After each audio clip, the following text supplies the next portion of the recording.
Maraming mga usap-usapan ngayon, haka-haka at kung ano-ano. Di ba? Ganun talaga ang buhay. Di ba? Ganon. Sa hindi ka nagnanakaw. Di ba? Hindi ka involved sa mga illegal. Papasaya ka araw-araw. Okay na yun. Tutulog ka na mahimbing. May peace of mind ka. Mabuti ang puso mo. Ba't ganun lang tayo? Pag alam mo, kasi napapansin ko, pag mayroong mga balitang mga ganito, mawawala ng trabaho, gano'n, yung iba, o yan kasi, o yan kasi. Dapat di na tayo ganun. Diba? Dapat walang mga ganyang comment. Masarap yung marami kang nagmamahal sa'yo. Masarap minamahal ka, nagmamahal ka. Alam bakit successful ang mga Koreans? Kasi solid sila eh. Tingnan mo yung history. Binabasa ko yung ano nila eh. Hindi sila nag-iintrigahan. Hindi sila nag-aaway. Walang inggitan. Siguro nga dahil walang corruption. Ganun talaga eh. Di ba? Pag walang corruption talaga, may magagalit talaga sa iyo eh. Uy, malapit na naman pong eleksyon. Ako, I would say, siguro yan, 2025 ba? Tama. 25. O kwentahin nyo, halos wala na ang 2 taon yan eh. Kasi may 3 buwan silang magkakampanya. Di ba? 2 years, di ba? Eh pagkatapos mo ng Pebrero, Marso, kwentahin mo lahat yan. Palapit na palapit. Pagdating mo ng June, sa kalahating taon na lang yan. O yan. Diyan na naman yung inyong mga paboritong boboto. Dapat during this time na walang kampanya, yan ang mga tumutulong siya. Ang daming nasusunugan, ang daming binabaha. Diyan yung mga local governments yun, nung binaha kayo, nasunugan kayo, nag-landslide, na nandyan, present, yun ang talagang dapat yung ipaglaban, iboto. Yun ang importante. Yung during the calamities, yung kalamidad, at during the time na nangangailangan kayo na talaga ng kalinga, hindi ba? Tulong, yung suporta. Ako, may konting advice, no? Parang payo lang, dun sa mga tumutulong na naglilingkod sa bayan. Especially yung mga, yan, kamukha yung DSWD, di ba, lahat na yan. Lahat ng mga evacuation center, yan ang pagtibayin nyo. Di ba? Yan ang pagtibayin nyo. Gumawa kayo ng basketball court na matibay, na poster, hindi na puro bakal. Konkreto na talaga matibay. Para pag may bagyo, di ba, sandali lang. Pag may bagyo, wasak agad ang bubong. Yun. Saan sisilong yung mga kababayan nyo? Kung dapat, para sa akin, yun lang naman. Tapos, dapat yung mga kababayan natin sa abroad, OFWs, pinapasaya natin yan. Di ba? Ibalik nyo yung balik saya, yung umiikot yung mga artista. Di ba? Isipin nyo kung gaano kahirap ang buhay ng ating mga kababayan OFWs. Di ba? Nagsasakripisyo pa, namamatay pa. Kawawa naman. Naghangad lang na mapag-aral yung 3 anak. Naghangad lang na mabigyan ng magandang buhay yung pamilya. Di ba? Napapatay pa. Di ba? Di ba? Maraming ganyan, no? Para sa akin, dapat yan ang mga binabantayan. Hindi lang sa Pilipinas. Saan masulok ng mundo, maraming Pilipino. Ang pagsilbi sa bayan, hindi ka dapat, di ba? Ngayon na mismo. Di ba? Yan ang pag-commitment. It's a commitment, di ba? Pag nandiyan ka. Pero pinakamasarap sa lahat, yung tumutulong ka na wala kang posisyon. Bakit? Wala ka, hindi ka pag-iisipan na kahit na ano. Nagkukurap ka, di ba? Yun lang, parang yun ang nakikita ko. Kasi alam niyo, nang nagkaroon ng bagyo sa Siargao, Catanduanes, di ba? Naalala niyo ba yan? Di ba? Hindi naman sa pagbubuhat ng bangko ito. Itong programa, hindi ako yung programa. Yan ang ginawa namin, di ba? Yan ang ginawa ko. 2 helicopter, dinalang ko yung mga jacket, damit, kumot, gamot, di ba? Yung mga islang hindi napupuntahan. Diba? Diyan ko tinawagan si Congressman Ed Becchiap. Pahiram ng chopper mo, kailangan kong kargahan ng ganito. Siyempre, hindi mawawala yung mga jacket kasi magaan ng jacket kasi malamig eh. O yan. Nakakukwento ko lang ho ito kasi malapit na naman ang butuhan. Diba? Hindi malayo yan, malapit na yan. Ha? Hindi lang 2 taon yan, less, bitter 3 months kayo. Piliin nyo yung talaga magsisilbi ng lubusan taos-puso. Yan. And also, nung during the Catanduanes, napunta ako doon. Tulog ako sa isang sasakyan. Walang tubig. 2 araw kami hindi natulog, nag-CR. Di ba? walang ilaw, titisin mo, walang pagkain. Dinama ko yun eh. Okay? Nagpunta ako ng Siargao. Diba? Hindi yun yung pag-aangat ng sarili ko ha. It's about wawawin. Paano ginawa namin? Yung siyam na mayors, yung minute ko, binigyan namin tig 1 million. 9 million yung binigay ko doon. Ha? Sa mga isa-isang mayor na talagang wala. Sa sumisilong. Diyan lang ako sa mga dahon. Sa dahon ng buko. Alam niyo ho yan, di ba? And also, sa nagkaroon ng baha sa Marikina. Si Mayor, pinuntahan si Mayor, di ba? Sino, Rod? Sa, ano rin? Sa Montalban. Ilan ba yung mga binigyan natin?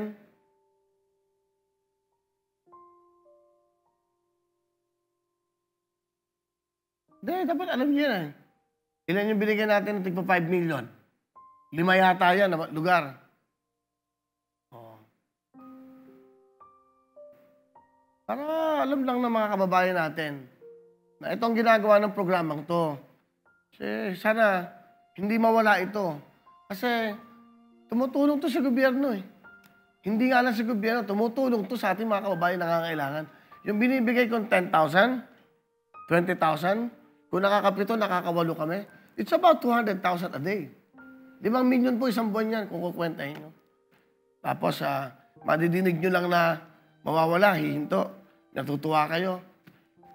May natutuwa ba kayo na may mga kababayan tayong tutulungan, mawawalan?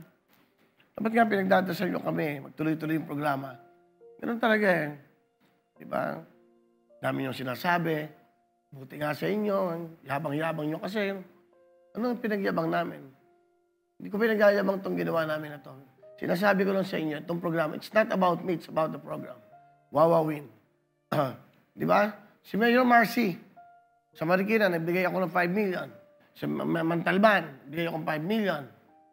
Hindi, para alam nyo na hindi ko to sinasabi dahil mag-aangat ko na. Dahil wala akong ka-intention na tumakbo sa politika.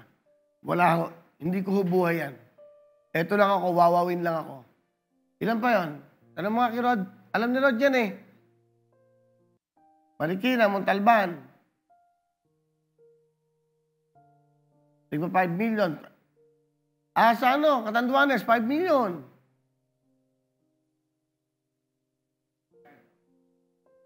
Siargao, 9 million ang binigay dun eh. Diba? Meron akong kukwento sa inyo. Ito, para lang malaman nyo. Ito, totoo to ha. Nung during the pandemic, ako may programa dito sa Will Tower. At awa ng Diyos, nakapinayagan kami. Alam ng Panginoon Diyos to. Tumawag ako kay Senator Bongo. Tumawag ako kay Secretary Harry Roque. Tumawag ako sa mga taong yan. Sabi ko, pwede ba ako? Kasi dugo ang puso ko doon sa nangyayari na mamatayan. Di ba, hirap na hirap. Hindi ko binangat ang sarili ko. Gusto ko lang malaman nyo yung ginawa ng programang ito, ginawa ko during the pandemic. This is live po ito. Kung bash nyo ako, sabihin nyo, I don't care. Kahit ano sabihin nyo sa akin. Basta sa puso ko, sa pag-iisip ko, sincerong ginawa ko yun. I talked to the floor, sabi ko kay Senator Bongo, Senator, kahit si Kuya Ipe, spiritual, pwede ba akong pumunta sa presidente? Gusto ko mag-donate kasi sobrang blessed naman ako. Gusto ko magbigay ng tulong sa ating mga kababayan na kapuspalad during the pandemic o makabili ng mga tawag nito, yung face mask o no. Alam ni Senator Bongo yan. Alam mo yan, Senator Bongo. Sabi ko, pwede ba ako magbigay ng check sa presidente? Gusto ko siya na pinagkakatiwalaan ko ng 50 million cash. Pera ko po yun. Na 50 million cash na pinag-ipon ko, sabi ko, ito, tinanggal ko yan sa bangko para humaitulong ko yan. Pero ang sabi ng Senator Bongo, hindi magandang tumanggap ang presidente ng pera kahit kanino. Pwede, Willie, sabi niya, itulong mo na lang kung kanino gusto mong itulong. Yon. So, ang ginawa ko ho, yan nga, dumating yung mga kalamidad na ganyan, dumating yung mga bagyo, dumating lahat yan. Gaya ho yun, yung 50 million worth na gusto kong itulong sa ating mahal na Pangulo, dating Pangulong Presidente Duterte, dahil during the pandemic talagang marami pa kaming ginawa. Kasama ko si Sam Bersosa, nagbigay kami sa mga hospital, tig 1 million. Di ba? Pero yan po, hindi ko pinagmamayabang. Kaya ko lang nasasabi to, kasi kung mawawala itong wawawin, kung malalaman nyo, parang marami pang natutuwa. Para pang natutuwa kayo na mawawala itong programa to na maraming ginagawang kabutihan, tulong. Hindi ako politiko, hindi ako humingi ng pera kahit nagbabayad ako ng tamang tax. Pero ito, ginagawa ko bukal sa puso ko. Ginawa ko yan. The 50 million yan, nabibigay ko sa mahal na Pangulong Duterte. Alam po nila yan at alam ng Diyos yan. Hindi naman nila ako tinanggihan. Ang sabi lang ni Senator Bongo, hindi magandang tignan, nabibigyan ko ang mahal na Pangulong Duterte ng 50 million. Pangit. Sabi ko, pupunta lang ako, bibigay ko sa kanya. Ibibigay yung sa DSWD, kung saan, sa DOH. Kahit pa paano, konting tulong. Hindi naman ganun kalaking pera yan na pag-ipunan ko. And then, ang ginawa ko, nung dumating na kayo mga kalamidad, ako mismo, pumunta ako doon, ako nagpiloto, nagdala kami ng pagkain, gamot, jacket, lahat. Sa isla, nagbibigay ako ng kasi tigda 200,000. Hindi ko ito kinukwento, kaya ako nang nakukwento to. May lumalabas kasi ngayon ng mga programa sa All TV, mawawala. Eh parang natutuwa pa kayo na mawawala yung mga programa nagbibigay ng saya tulong. Sana hindi ganun, di ba? Ako naman, willing lang man tumulong. Di ba? Sa sobrang blessed namin. Huwag yun naman sanang gano'n. Siyempre, you have to understand, nagsisimula pa lang po ang All TV. Nagsisimula pa lang kami. Sanggol pa lang ito eh. Talagang wala pang commercial na papasok dito. Kasi wala pa kaming reach, wala pa kaming signal. Kaya nga ho, sinisimulan pa lang eh. Sana yan, ipagdasal nyo kami. Sana ipagdasal nyo kami na maging successful to para maraming mga estasyon na maraming magawa. Marami kayong madinig ng kabutihan, di ba? Set aside yung politika. Di ba? Marami pa kayong dapat na malaman sa katotohanan. It's about the frequency, kung alam nyo lang ang totoo. Ayoko na lang magsalita na pangungunahan ko sila. Yun lang ho. Yan ang ginawa ko during the pandemic. Yan ang ginawa ko during the kalamidad na hindi ko kumingi na isa mang boto. I was thrice pinatawag ng presidente para tumakbong senador. Madaling araw, tinatawagan nila ako. Sinabi ko po, Mr. President, hindi ko po pwedeng lokohin ang sarili ko. Hindi po ako para dyan. Hindi ako marunong mag-English, hindi ako marunong magbatas. Wala. Ang kaya ko lang kong gawin, magpasaya araw-araw. At sa abot kaya kong tulong, yun ang gagawin ko. Yun lang. Yun lang ang pwede kong gawin. In fairness ko kay Presidente Duterte, saludo ako sa'yo. Kahit ako yung Presidente, naging totoo ka sa akin. Sabi yan, the only thing I can give you, Will, is friendship. Kaibigan tayo. And saludo rin ako kay Senator Bongo dahil, di ba, parang pwede niyang gamitin yung 50 million, pero hindi niya ginawa. Huwag mo sa amin bigay. Tulong mo na lang. Kaya, para malaman niyo lang, magsasalita ako sa inyo tungkol po sa mga nalalaman niyo dito. Maraming tumatawag sa akin, reporters, maraming lahat, hindi ko sinasagot. Gusto ko dito kung sasabihin sa inyo. Umalis ako ng GMA for delikadesa. Nakasama ko po mga bilyar. During that time na sila nagkakampanya, nandun ako. Nagkaroon ako ng Will Tower dahil po kasi na ito bilyar. Ito pong 3 lupang ito, pinaghirapan ko. Sila po nagpatayo nito. Ayaw niya ba may taong umaasenso? Ganun talaga ang buhay. Hindi lahat gusto ka. Hindi lahat natutuwa sa'yo. Mas maraming hindi natutuwa siguro pag itong ginagawa mo. Pero wala akong intensyon na anumang posisyon sa gobyerno. Kung tatawagan ako, kung tutulong ako to entertain, gagawin ko po yun. Okay? So, ganoon lang ako kasimple. Itong Bria na to, itong dumi na to, hiningi ko po to kay former Senate President, Manny Villar. Binigay niya kagad. Sabi niya, sige, bigay mo. Regarding po sa mga programa dito, sila lang ako mag-a-announce kung ano at bakit. Di ba? Huwag nyo naman kaming, di ba, nadadapa na nga eh. Sinisipa nyo pa, di ba? Sasaktan na nga eh. Huwag naman. Di ba? For how many years, di ba? Nakita niyo naman ako from Channel 2 to Channel 5 to Channel 7. Hindi loyalty yun. Ang loyalty ko nasa mga mahihirap. Hindi ba? Saka tatandaan nyo to, hindi to all the artists, alam niyo yan. Kami ho, pag nakaharap sa camera, pag hindi nag-rate, tinatanggal. Lahat ng artista, lahat ng programa. Pero pag nagre-rating, ini-stay kasi kumikita ang programa. Kami yung nakaharap sa inyo, pag nagre-rate, ako hindi naman ako nagre-rate kasi nagtumutulong eh, nakakatulong sa kababayan natin. Hindi ba? Kaya may lumalabas ngayon na wala ng programa, wala na yung mga programa sa All TV, nakalagay, canceled, kakaawa naman kayo kasi, yabang mo kasi, o ano ka ngayon, iniwan mo yung GMA, Nagpaalam po ako ng maayos sa may-ari ng GMA at naintindihan nila. Hindi po ako nagsusunog na kahit anong tulay. Kaya lang, you have to understand, nagsisimula pa lang ito, sanggol na sanggol pa lang itong programang ito.